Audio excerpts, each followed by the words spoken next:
गणिया press क्लब्र शारदीय बंधु मिलन गणिया पंजीकृत गणमाध्यम संस्था गणिया प्रेस क्लब्र शारदीय बंधु मिलन स्थानीय डाकबंगला परिसर में अनुष्ठित हो जाइछि।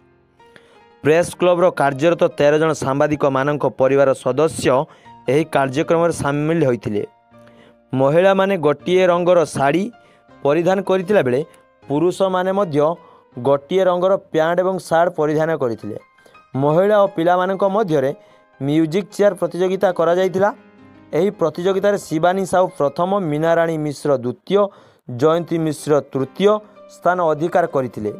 एही कार्यक्रम मुख्य अतिथि भावे पूर्वतन ब्लॉक अध्यक्ष तथा सामाजिक कर्मी शेषदेव स्वाई जोग देइथिले।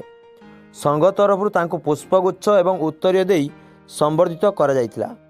कृति प्रतियोगी को मुख्य अतिथि पुरस्कार बंटन करथिले। सांबादिक संघर निजर निजर धर्मपत्नी माननकु सामिल करी बंधु मिलन एक नियारा प्रयास सृष्टि करथिले। किछि दिन तले प्रेस क्लब तरफ मागणा चक्षु चिकित्सा शिविर आयोजन करा जायतिबारु अतिथि सदस्य माननकु कृतज्ञता ज्ञापन करथिले।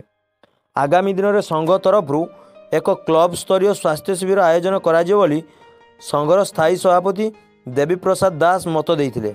समस्त सांबादिक माने एकत्रित होई रहिबाकु सभापति को परामर्श देइथिले। एही कार्यक्रम रे सांबादिक ज्ञानी प्रकाश सेनापति, सरोज कुमार दास, आनंद चंद्र बेहेरा, अजित कुमार दास, चित्तरंजन मिश्र, ब्रजकिशोर साहू, सुब्रत कुमार राउत, विजय लक्ष्मी राउत, बाबुला मिश्र, रमेश कुमार मिश्र, पंकज कुमार साहू प्रमुख संपूर्ण सहयोग करथिले।